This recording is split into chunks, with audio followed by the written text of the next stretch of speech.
Hi everyone. So today we'll be discussing about how we can brush teeth of our toddlers and very oftenly also called as the terrible twos. So in most of the situations, or I should rather say in the fortunate situations, toddlers are usually happy enjoying this new activity in their lifestyle, that's brushing. And parents are their role models. When they see them brushing, they find it adventurous to try doing it themselves. So the parents have to show them how to brush and also help them in brushing, because obviously they are not dexter enough to brush on their own and have effective plaque or dirt removal. So after the child has had his or her fun of brushing, the parents should effectively see and move around the toothbrush in the child's mouth and assist him or her in brushing. Okay, now comes that unfortunate situation wherein the child or the toddler doesn't want to brush or resists brushing. So, this position that you can see on the screen, it's called a lap to lap position.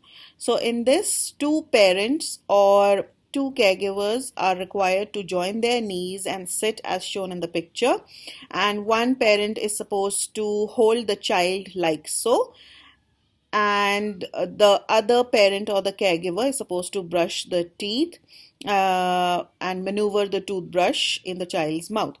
The advantage with this kind of a position is it allows better control of the child's body movement, and you can, you know, have an effective plaque removal or dirt removal from child's teeth. The other situation is when you can even position the child in between legs. Now, this is a situation when there's a single parent or you just have one caregiver. In that case, you have to hold the child uh, in the lying position between your legs and tighten the arms or the legs as required to limit any kind of movement, and then try brushing the teeth. Then I get this very common question of how much of toothpaste are we supposed to use while brushing our child's teeth?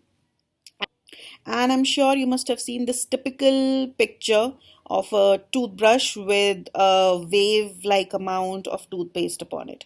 Seems very familiar, very pleasing to the eyes, but it's a big no for children, because very commonly the toothpaste that you use or your child's use is fluoridated. That means it has got fluoride in it, which is not required at the first place. It's unnecessary, and if large amount of it is taken, can even cause toxicity.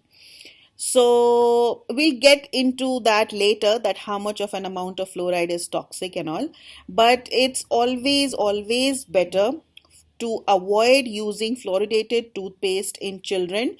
And the most common reason for it is they do not require any kind of fluoride, except in cases wherein the child is highly prone to having cavities. So that's an altogether different story. Now, how much to use them? So, as you can see the picture, there is just a smear layer of toothpaste on the toothbrush. Why? Because this, even if you're using a fluoridated toothpaste, this will help in laying down the minimal amount of fluoride, even if you're using fluoridated toothpastes. And if you're not, then also this is just the amount that is required for those tiny little teeth sitting in your child's mouth. So practically you need a very small amount of toothpaste for your child's mouth. It is not more than the smear layer that's shown in the picture. That's it. I hope this video was informative, and I tried to make it as quick and crisp as possible. Take care. Thank you.